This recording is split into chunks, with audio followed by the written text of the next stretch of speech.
अच्छा रहा, भला हो भगवान का, बिना फण का बाण मारा प्रभु, इसलिए हम हमारे घर में आकर के गिर गए। भगवान को पता है कि मारीच आगे काम आए। भगवान कुछ दिन और ठहरते हैं आश्रम में, महाराज विश्वामित्र जी के पास। हालांकि विश्वामित्र जी को भगवान का काम तो हो गया, तो भेज देना चाहिए, भगवान को अब विदा कर देना चाहिए, क्योंकि बात इतनी सी थी कि भाई हमें राक्षस परेशान कर रहे हैं, तो आप हमारे साथ में अपने पुत्रों को भेजो। तो दशरथ जी ने भेजा, अब राक्षसों को मार दिया, राक्षसों का उद्धार कर दिया, अब भगवान को वापस लौटा देना चाहिए। भाई बराबर बात है ना, आप कोई किसी वस्तु को मांग करके कहीं किसी घर से लाओ और कहो कि भाई हमारा काम होते आपको लौटा देंगे, और बराबर नियम के अनुसार आपका काम हो गया तो वो वस्तु लौटा देनी चाहिए।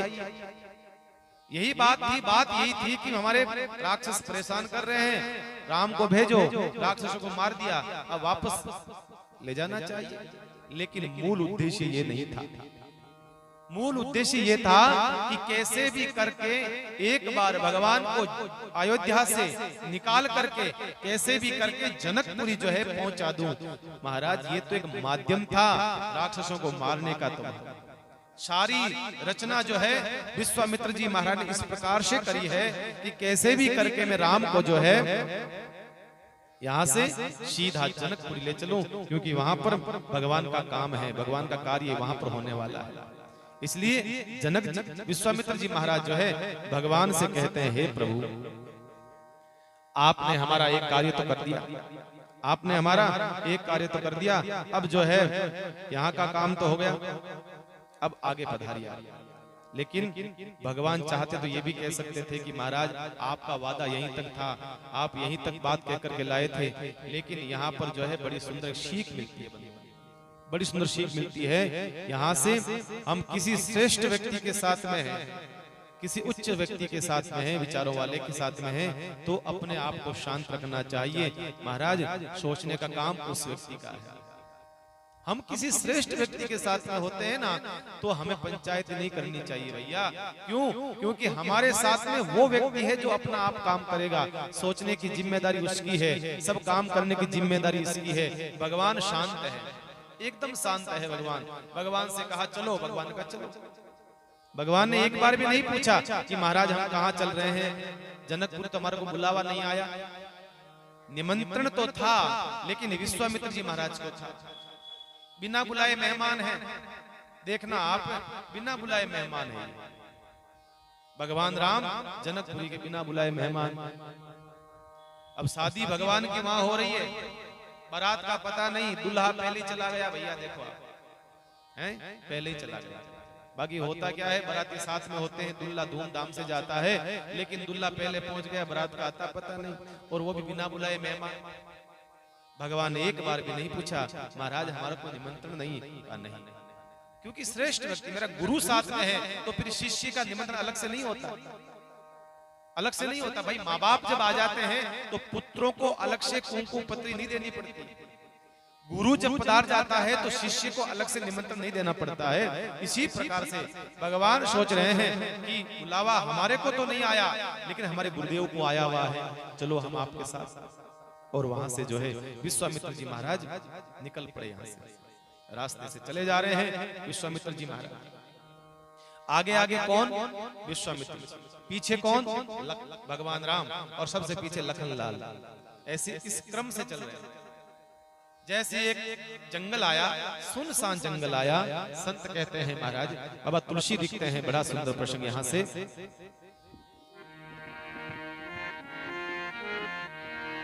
धनुष यज्ञ सुनी रघुकुल नाथा, हर्षि चले मुनि पर के साथा। धनुष यज्ञ सुनी रघुकुल नाथा, हर्षि चले मुनि पर के साथ।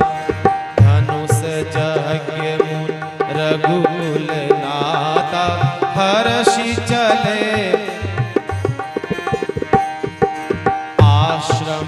एक दीहि के मग माहि, खग मृग जीव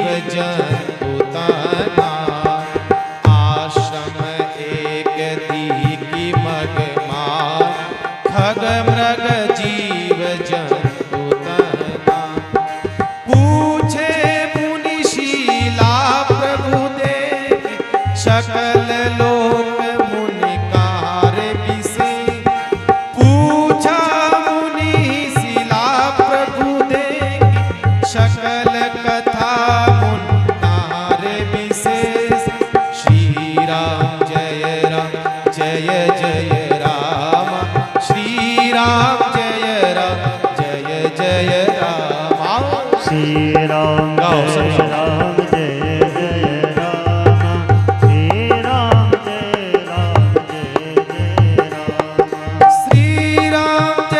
राम श्री राम जय जय राम श्री राम जय जय राम श्री राम जय जय राम श्री राम जय राम जय जय राम श्री राम जय जय राम श्री राम जय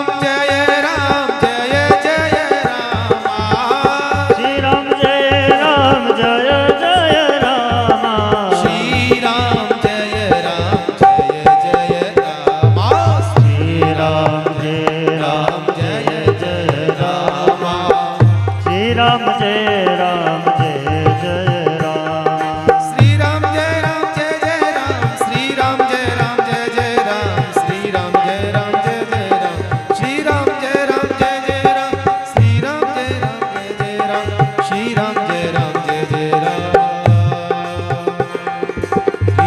राम जय जय राम। क्या कहा, क्या बहाना बनाया? धनुष यज्ञ सुनि रघुकुल नाथा अरे हरसी चले मुनि बर के साथ। क्या कहा?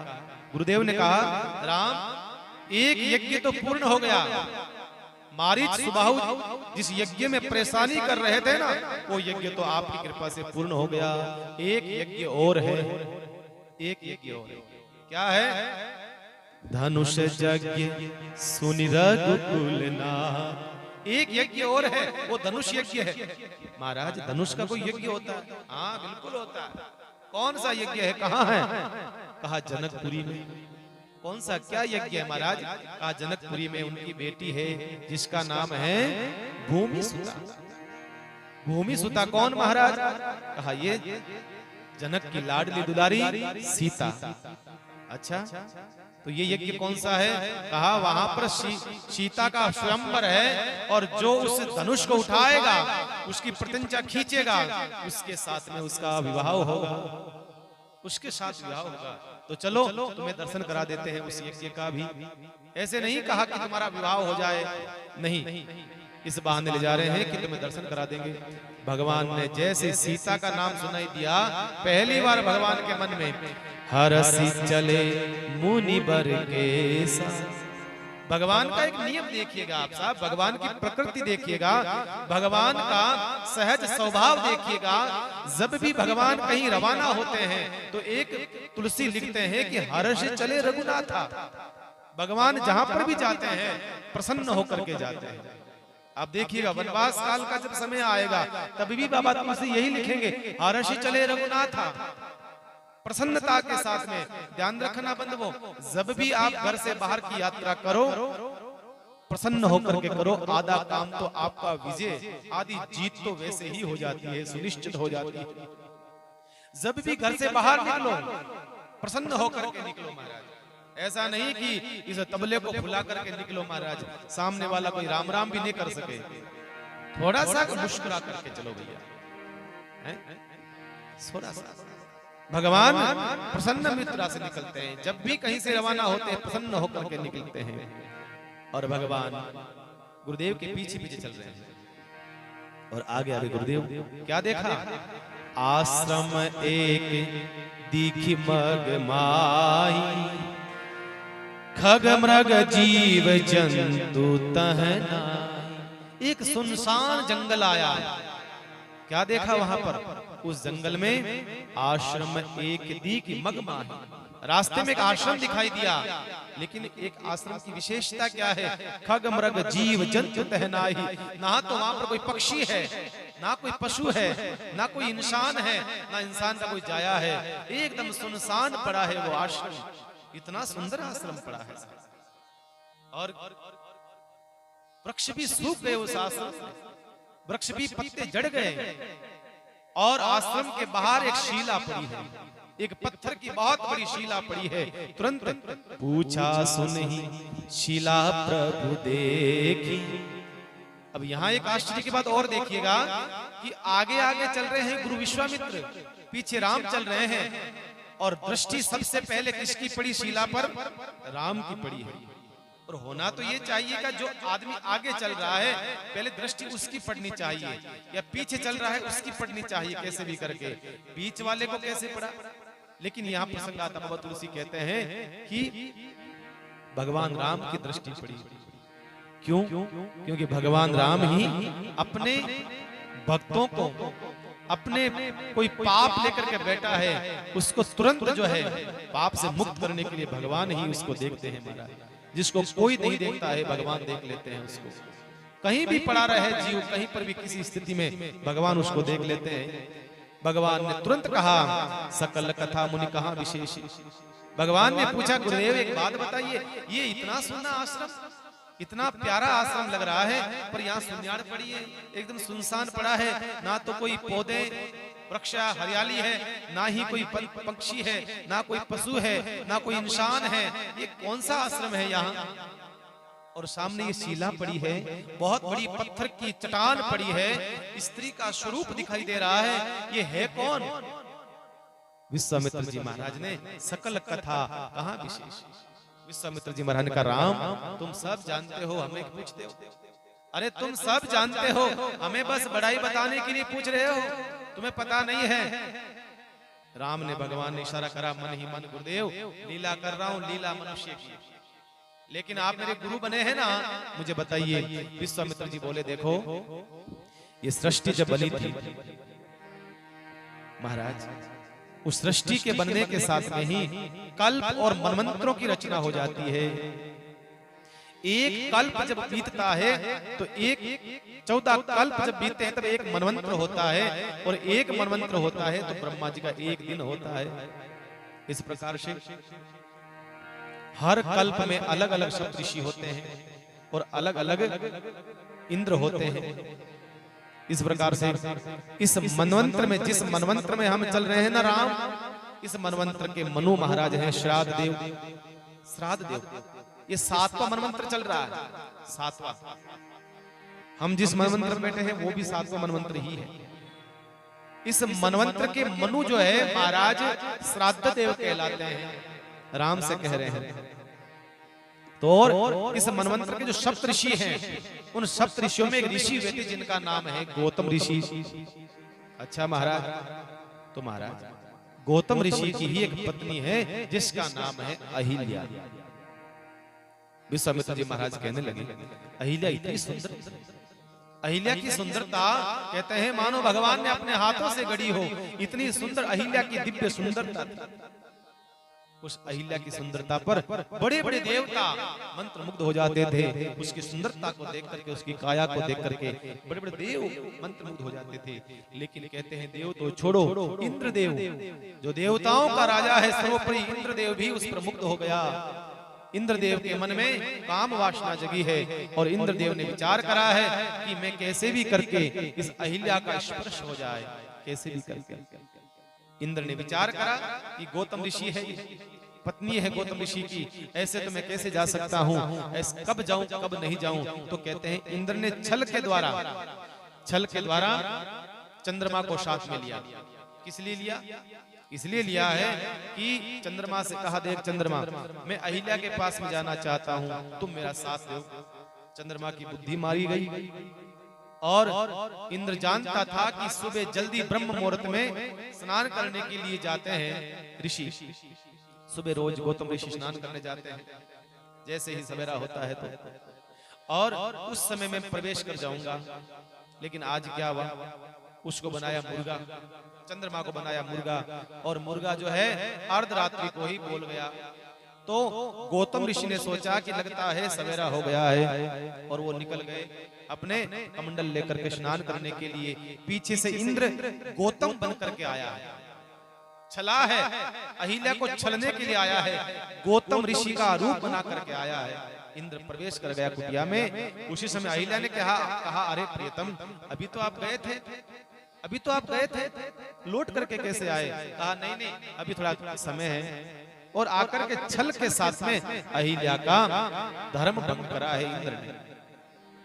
अब जैसे ही गौतम ऋषि स्नान करने गए नदी में, तो गौतम ऋषि को कुछ अलग सा लगा। उनको लगा कि इतना जल्दी कैसे आ गया, आज तो अंधेरा ही अंधेरा है, इतना अंधेरा कैसे है? सोचा कि धोखा हुआ है मेरे साथ में, जरूर कोई ना कोई धोखा हुआ मेरे साथ में। लौट करके आए, जैसे अपनी कुटिया में प्रवेश, आश्रम में प्रवेश करा है, तो क्या देखा? इंद्र वहां से भाग रहा है, चंद्रमा वहां से भाग रहा है। देख लिया इंद्र गौतम बने हुए, चंद्रमा मुर्गा बना हुआ है। और कहते हैं उसी समय अहिल्या बाहर आई, आकर के अपने असली पति को जब देखा, ओहो गौतम ऋषि को तो आ गया क्रोध। उसी समय कहते हैं गौतम ऋषि ने श्राप दे दिया अपनी पत्नी अहिल्या को, जाओ, तुम्हें शर्म नहीं आई? अरे पर पुरुष में और अपने पति में तुम भेद नहीं जानती हो? जाओ, एक चट्टान की भांति, एक जड़ बुद्धि की तरह तुम पड़ी रही, तुम्हें पता नहीं चला कि तुम्हारा पति कौन है? मैं तुम्हें श्राप देता हूं, जाओ चट्टान बन जाओ। जड़ बुद्धि की तरह हो तो जड़ बन जाओ, पत्थर बन जाओ, शीला बन जाओ, जाओ। श्राप दे दिया। इंद्र भाग रहा था, इंद्र को भी श्राप दे दिया, जा इंद्र, तूने मेरी अनुपस्थिति में मेरी स्त्री के साथ तूने ये काम किया है, जाओ मैं तुम्हें श्राप देता हूं, तुम्हारे शरीर में 1000 छिद्र हो जाए, 1000 छिद्र हो जाए। वाल्मीकि ऋषि कहते हैं, कथा में आता है, रामायण में प्रसंग आता है कि गौतम ने श्राप दिया है, जिससे लिंग से तुमने गलत कार्य किया है वो लिंग तुम्हारा गिर जाए, वर्षण गिर जाए, ये श्राप दिया है। यहाँ कहते हैं इंद्र महाराज घबराया, अहिल्या घबराई, लेकिन संत का श्राप ही कहीं न कहीं महाराज वरदान होता है। संत का श्राप ही कहीं न कहीं वरदान हो जाता है। यहाँ पर जब चरणों में गिरे वो तो शांत हो गए, जैसे चरणों में गिरते हैं तो शांत हो जाते हैं गौतम ऋषि। देखो भाई, संत के क्रोध के पीछे भी करुणा छुपी हुई होती है। क्रोध करता है ना, उसके पीछे भी करुणा छुपी हुई होती है कहीं न कहीं। भैया, क्रोध करना गलत है, लेकिन सबसे बड़ी बात है कि क्रोध कहाँ किया जाए, क्रोध किस जगह हम कर रहे हैं, बड़ी बात यह है हमारा। जैसे शंकर भगवान का प्रसंग आता है, कामदेव को जला करके भस्म कर दिया। भगवान महादेव को इतना क्रोध आया, इतना क्रोध आया कि कामदेव को जला करके भस्म कर दिया। और उसी समय उसकी पत्नी आ गई, एक क्षण में उसकी पत्नी सामने आ गई, तो कहते हैं सारा क्रोध शांत हो गया। उसके मस्तक पर हाथ रख दिया, कहा बेटा चिंता मत करो, तुम्हारा पति पहले एक रूप में था, अब अनेक रूपों में प्रत्येक व्यक्ति के भीतर प्रवेश कर गया। आशीर्वाद है, तुम्हारा पति वापस द्वापर युग में तुम्हें मिल जाएगा, भगवान के ही परिवार में वो मिलेगा तुम्हारे। जाओ भैया, क्रोध करना गलत है, लेकिन हमें क्रोध कर किस लिए रहे हैं, कहां कर रहे हैं, कितना कर रहे हैं, हमें इस बात का पता नहीं है। संत महात्मा यही बात कहते हैं कि देखो भाई, क्रोध का कार्य जो है होते ही क्रोध का त्याग दो। क्रोध का कार्य हो गया, क्रोध के द्वारा तुरंत उसका त्याग कर दो। महाराज, साधु जो होता है, जो भजनिक महापुरुष होते हैं, वो क्षणिक क्रोध करते हैं। क्षणिक क्रोध के अंदर आदमी का कोई बुरा नहीं होने वाला, इसमें भलाई है। और यहाँ शास्त्रों ने, कई संतों ने क्रोध के 4 प्रकार बताए। क्रोध कितने प्रकार का होता है? 4 प्रकार का क्रोध होता है। पहला कौन सा? सबसे पहला होता है पानी की लकीर के जैसा होता है क्रोध। जिस प्रकार से हम पानी की लकीर खींचते हैं, आगे आगे चलते रहो, पीछे पीछे बराबर होता जाएगा, लेवल होता जाएगा। पहला क्रोध होता है, क्रोध इतना ही करो जितना समय तक चलता रहे और पीछे सारा का सारा खत्म होता है। ये क्षणिक क्रोध है।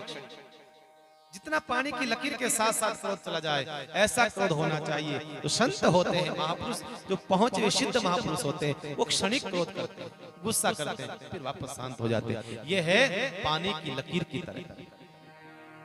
एक दूसरा क्रोध होता है जो मिट्टी में, रेत में लकीर खींचते हैं ना, दूसरा जो क्रोध होता है श्रेणी मिट्टी में लकीर की तरह, रेत में।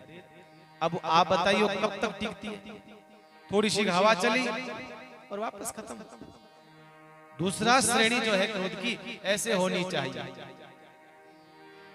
ज्यादा लंबा नहीं, तुरंत खत्म हो जाए। और तीसरी जो श्रेणी है वो होता है पत्थर की लकीर की तरह। पत्थर में लकीर खींच दो आप तो साल है, 2 साल है, 3 साल है, 10 साल है, 20 साल है, 50 साल है, कैसे भी करके महाराज हवा लगेगी, पानी लगेगा, धूप लगेगी, ऐसा लगेगा तो धीरे धीरे वो जो है लकीर भर जाती है, वो भी भर जाती है। अगर ऐसा भी चलता है तो भी कोई बात नहीं, लेकिन चौथा कौन सा है बोलिए ना? सब जानते हो, लोहे की लकीर। लोहे की लकीर पर काट दो, तोड़ दो, कुछ भी कर दो, लेकिन वो लोहे की लकीर वाला क्रोध महाराज लकीर कभी खत्म नहीं होती। ये 4 श्रेणी है, 4 श्रेणी है। हमें चौथी श्रेणी वाला नहीं चाहिए, क्रोध चाहिए पहली श्रेणी वाला। क्रोध आना गलत नहीं है, क्रोध एक व्यवस्था के लिए आ जाता है, एक व्यवस्था के रूप में होना चाहिए क्रोध। पर क्रोध कितना होना चाहिए, कहाँ होना चाहिए, कैसा होना चाहिए, इसकी जरा हमें समझना चाहिए। पानी की लकीर की तरह क्रोध होना चाहिए। हमारा काम हो गया, बस भाई तू विदा हो जा। क्रोध आए तो पहले जरा समझ ले में किस काल में आ रहा है। यहाँ वर्णन आता है कि क्रोध जो हम लोग कर लेते हैं, क्रोध महाराज हमारे जीवन में 3 बड़े दुर्गुण हैं। बड़े दुर्गुण जो है 3 दुर्गुण हैं, वो हर व्यक्ति के जीवन में होते हैं महाराज। काम, क्रोध और लोभ। ये 3 दुर्गुण ही आदमी के परिवार को खत्म कर देते हैं, ये समस्या हो जाती है। तो काम, क्रोध और लोभ ये 3 दुर्गुण हैं। इन 3 दुर्गुणों में ही 3 काल छुपे हुए हैं। कौन कौन से काल? भूतकाल, वर्तमान काल और भविष्य काल। 3 दुर्गुण हैं और 3 ही काल है, भूतकाल, वर्तमान काल और भविष्य काल। क्रोध कब आएगा, कौन से काल में आएगा, बता सकते हो? कौन से काल में? कभी नहीं। क्रोध आएगा भूतकाल में, जो घटना घट चुकी है तो क्रोध आएगा। वर्तमान में काल में कैसे आएगा क्रोध? भाई सासू जी ने, बहू ने कोई किचन में गिलास फोड़ दिया कांच का, तो कांच गिलास फूटा है तो बहू को सासू क्रोध आएगा कि पहले आ जाएगा? भाई क्रोध जब भी आता है वो भूतकाल वाचक होता है। भूतकाल की घटना पर क्रोध आता है, वर्तमान में कभी नहीं आता है। वर्तमान में आता है काम। वर्तमान काल में काम जो है वो प्रभावी होता है वर्तमान में। और भविष्य में क्या है? क्या है? लोभ। ये कर लूंगा, वो कर लूंगा, ऐसा कर दूंगा, वैसा कर दूंगा, इतना धन कमा लेता हूं, इतना पैसा कमा लेता हूं, ये हो जाएगा, वो हो जाएगा। लोभ जो है सदैव भविष्य काल के अंदर आ जाता है। तो संतों ने कहा है और कुछ मत करो, इनका रास्ता बदल दो, इनकी जगह बदल दो, इन सब के जो है ना कमरे चेंज कर दो। इन सब के महाराज जिस जिस कमरे में बैठे उनके कमरे सबके चेंज कर दो महाराज। जो भविष्य में आता है उसको चेंज करके आप चेंज कर दो। संत कहते हैं ध्यान रखना महाराज, लोभ को वर्तमान में डाल दो। जो लोभ है ना उसको वर्तमान में डाल दो। आज है सो राज है, बस जो मिल गया सो पर्याप्त है, जैसा मिल गया पर्याप्त है। जो लोभ है भविष्य में डाला हुआ है उसको वर्तमान में ला करके डाल दो। जो मिला, जितना मिला, जैसा मिला, जब मिला, बस भगवान की कृपा से आनंद है महाराज। और क्रोध को क्या करें, कहां डालें? भविष्य में डाल दो। गुस्सा आया, भयंकर गुस्सा आया और सोचो नहीं नहीं नहीं आधे घंटे बाद करेंगे, फिर तो महाराज रहेगा ही नहीं गुस्सा। भाई भयंकर गुस्सा आया हुआ किसी को बहुत खतरनाक, वो अगर अपने आप को कंट्रोल कर ले, कहा नहीं नहीं 10 मिनट बाद में करेंगे, तब तक तो सारा का सारा गुस्सा ठंडा हो जाएगा। सारा का सारा गुस्सा ठंडा हो जाएगा। और जो काम है उस काम को डाल दो भूतकाल, उस काम को डाल दो भूतकाल में। कहा महाराज अच्छा रहा, नहीं करा तो बढ़िया रहा, क्योंकि काम ने आज तक किसको भी मंजिल तक नहीं पहुंचाया, बर्बाद ही करा है। किसी ने मंजिल तक नहीं पहुंचाया। भूतकाल पर डाल दो। ये तीन दोष दुर्गुण है हमारे भीतर, इन तीनों का रास्ता जगह चेंज करनी है हमारे को, और कुछ मत करो, और कुछ भी नहीं। ध्यान रखना। दूसरी बात, क्रोध हमारे बस में रहे, ऐसा क्रोध करना, क्रोध करो पर ऐसा करो कि क्रोध हमारे बस में रहे। महाराज लोग ऐसा कर लेते हैं कि वो क्रोध के बस में हो जाते हैं, फिर क्रोध के अंदर तो तोड़ना फोड़ना ये वो। महाराज एक बहन मेरे पास में आई, महाराज अपने पति की शिकायत लेकर के, महाराज मारे एने गुस्सो घणो आवे बाबूजी, बहुत गुस्सा आवे। कल महाराज एक मोबाइल लेकर के आए थे 40,000 का, गुस्सा आया कि उसको फोड़ दिया, तोड़ दिया, अम्मान दस्ते में डाल करके महाराज चूरा कर दिया। इतना गुस्सा आता है। महाराज समझाओ इनको जरा, इनको समझाओ। मैंने कहा अब ये तो बड़े हैं, इनको क्या समझाएं, बच्चे होते तो समझाते, बच्चों के बाप हैं ये, क्या समझाएं इनको भैया, हैं? तो क्रोध ऐसा हो जाता है कि हम क्रोध के बस में हो जाएं। ये क्रोध नहीं होना चाहिए, क्रोध हमारे बस में रहे, ये क्रोध होना चाहिए। हम क्रोध के बस में आ जाएं, और बाद में आदमी पछताता भी है, फिर सोचता भी है, अरे अरे मैंने कितना बुरा कर दिया, मैंने नुकसान अपना ही कर दिया, किसी और का नुकसान थोड़ी करा है, मैंने नुकसान अपना आप का कर दिया। आदमी क्रोध आने के बाद में कभी भी आदमी प्रसन्न नहीं होता है, ध्यान रखना। कोई भी आदमी प्रसन्न नहीं होगा, जरूर वो आदमी भीतर से दुखी होगा, परेशान हो जाएगा। क्यों? क्योंकि क्रोध सदैव आपको प्रसन्नता नहीं दे सकता। क्रोध आपको सदैव जो है दुख, वो आपको वापस प्रायश्चित करने के लिए आपको कहता है। इसे ध्यान रखिएगा, कभी भी जीवन में इस प्रकार से नहीं होना चाहिए। घर में एक आग बनता है तो एक को पानी बनना चाहिए। गौतम ऋषि का क्रोध कौन सा था? पानी की लकीर वाला। पानी की जो लकीर होती है ना, वैसा क्रोध था। एक क्षण में खत्म हो गया, एक क्षण में चला गया, शांत हो गए, शांत हो गए। दोनों ने कहा महाराज हमारा उद्धार बताओ, हमारा उद्धार कैसे होगा? आपने श्राप तो दे दिया, पर हमारे उद्धार का कारण बताओ। तो गौतम ऋषि ने कहा, अहिल्या को कहा कि देखो जब राम आएंगे, त्रेता युग में भगवान राम का प्राकट्य होगा, उस समय भगवान राम तुम्हारे पास में आएंगे, तुम्हारा उद्धार करेंगे। तुम्हारा भगवान राम आएंगे, चरण स्पर्श करेंगे, तुम्हारा उद्धार हो जाएगा। इंद्र ने कहा महाराज हमारा भी बता दो बेड़ा पार कैसे होगा। गौतम ऋषि ने कहा चिंता न करो, जब भगवान राम त्रेता युग में आएंगे तब भगवान राम जनकपुरी में दुल्हा बनेंगे। जब घोड़ी पर बैठेंगे, घोड़े पर, उस समय तुम जाकर के भगवान का दर्शन कर लेना। तुम्हारे 1000 जो छिद्र हुए हैं शरीर में, वो तुम्हारे 1000 आंख बन जाएगी। तुम सहस्त्र लोचन कहलाओगे, तुम शेष लोचन कहलाओगे। जाओ चिंता न करो, यही तुम्हारे जो छिद्र है आंखें बन जाएगी, और 1000 आंखों से भगवान का दर्शन करना। अब बताओ महाराज संतों की श्राप था या वरदान था?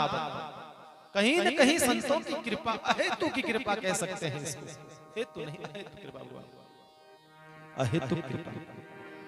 विश्वामित्र बोले कि महाराज अहिल्या जो है ये शीला, अहिल्या ही ये शीला बनी हुई है। ये कथा कौन सुना रहे हैं? विश्वामित्र जी महाराज राम से सुना रहे हैं। राम ये अहिल्या है, ये अहिल्या है। तो महाराज ये अहिल्या का हुआ क्या, ये तो बताओ, इसको क्या हुआ, श्राप कैसे? बता दिया सारी घटना। तब यहाँ एक बात, बड़ी सुंदर बात कहते हैं, गौतम नारी श्राप बस। क्या बोला? गौतम नारी श्राप बस। बड़ा सुंदर संतों की दृष्टि देखिए आप। उन्होंने ये नहीं कहा कि गौतम नारी पाप वश, ऐसा नहीं लिखा, श्राप वश। ये पाप के बस में नहीं है, श्राप के बस में है। उसने कोई पाप नहीं करा है, उसका कोई पाप नहीं, अपराध नहीं है कि उसको शीला बनना पड़ा। हे राम ये श्राप वश है। संतों की दृष्टि यहां से मालूम चलती है। भला जिसकी जैसी नजर होती है वैसी उसको दुनिया दिखती है। ध्यान रखिएगा, जैसी नजर होती है। यहाँ पर संत की दृष्टि का दर्शन कराया है। संत कभी किसी से गणना नहीं करते, किसी से गणना नहीं करते हैं कि महाराज ये ऐसा है वो ऐसा है। नहीं, संत कहते हैं कि ये श्राप वश है, आपकी चरणों की रज चाहती है, आपके चरण रज चाहती है, इसको चरण लगाइए आप। भगवान इस प्रकार से भगवान ने कहा ठीक है गुरुदेव, अगर आप कह रहे हैं तो अच्छी बात है, कोई बात नहीं। और भगवान ने आगे बढ़े हैं संत के कहने से। गुरुदेव के कहने से फिर सोचा कि अरे अरे अरे ये तो स्त्री है, मैं राम हूँ, मर्यादा पुरुषोत्तम, और किसी स्त्री का स्पर्श करना मेरी मर्यादा के खिलाफ है, मुझे ऐसा नहीं करना चाहिए। भगवान राम सोच रहे हैं मुझे ऐसा नहीं करना चाहिए, लेकिन संत का आदेश है कि इसका उद्धार भी करना है। तो राम ने विचार करा कि उद्धार तो करना है पर अपने ढंग से करना है। जिधर से हवा आ रही थी उधर भगवान खड़े हो गए। भगवान ने एक चरण ऊंचा करा, उस चरण के कुछ रजकण जो है उड़ करके कुछ कण जाकर के शिला पर गिरते हैं, और उस शिला में से सुंदर स्त्री के रूप में महाराज अहिल्या प्रकट होती है। बोलिए भक्तवत्सल भगवान की। प्रकट होती है अहिल्या और बड़ी सुंदर स्तुति करती है। हे परसत पद पावन शोक न सावन, प्रकट भई तप पुंज सही, देखत रघुनायक जन सुखदायक, सन्मुख होई कर जोरी रही। अति प्रेम अधीरा पुलक शरीरा, मुख नहीं आवई वचन कही, अतिशय बड़भागी चरणन लागी, जुगल नयन जलधार बही। धीरज मन कीना प्रभु कहूँ छीना, रघुपति कृपा भगति पाई। अति निर्मल बानी स्तुति ठानी, ज्ञान गम्य जय रघुराई। मैं नारी अपावन प्रभु जग पावन, रावण रिपुजन सुखदाई। राजीव लोचन भव भय मोचन, पाहि पाहि शरण आई। मुनि श्राप जो दीना अति भल कीना, परम अनुग्रह माना। देखहु भरी लोचन हरि भव मोचन, कहीं लाभ संकर जाना। बिनती प्रभु मोरी मैं मति भोरी, नाथ न मांगो पर आना। पद कमल परागा रस अनुराग, मम गन मधुप कर पाना। श्री राम जय जय राम, श्री राम जय जय राम। जैसे ही भगवान ने चरण ऊपर करा और उसके रजकण जो है जाकर के शिला पर पड़े हैं, उसमें से सुंदर स्त्री का स्वरूप उसमें से निकलता है और भगवान की प्रार्थना करती है, प्रभु परसत पद पावन शोक न सावन, प्रकट भई तप पुंज सही। भगवान राम के पवित्र और शोकों को नाश करने वाले भगवान के चरणों की धूलि को स्पर्श पाते ही सचमुच तपोमूर्ति अहिल्या प्रकट हो जाती है वहां से, और भगवान के चरणों में प्रणाम करती है। हे प्रभु धन्य हो गई, मैं तो धन्य हो गई। प्रभु हकीकत में अब मालूम चला कि आपको ऐसे ही पतित पावन नहीं कहते हैं। यहाँ से भगवान का एक नाम पतित पावन पड़ता है महाराज। यहाँ से पतित पावन, पापों से भी पाप भी जो अधिक होता है उसको कहते हैं महाराज पतित। उसको पतित को पावन करने वाला कोई है तो वो है परमात्मा महाराज। बस तुम्हारी यही एक खासियत है प्रभु, यही महाराज, नहीं तो आपके पास कौन आता। बस आपकी यही खासियत है कि कितना भी बड़ा पापी हो उसके पाप को नहीं देखते हो, उसके भीतर जो करुणा है उसको देखते हो। यही आपकी कार्य। बड़ा सुंदर बिंदु, दृग बिंदु का बड़ा सुंदर पद है। कृपा की न होती जो आदत तुम्हारी, तो सुनी ही रहती अदालत तुम्हारी। हकीकत तो यह है कि भगवान की कृपा की आदत नहीं होती तो भगवान का लोक सुनना पड़ा रहता। कृपा की न होती जो आदत तुम्हारी।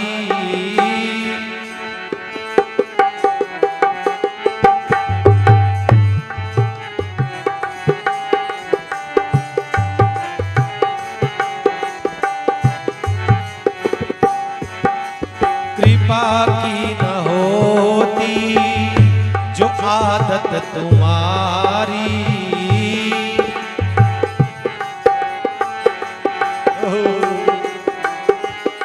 तो सुनी ही रहती अदालत तुम्हारी।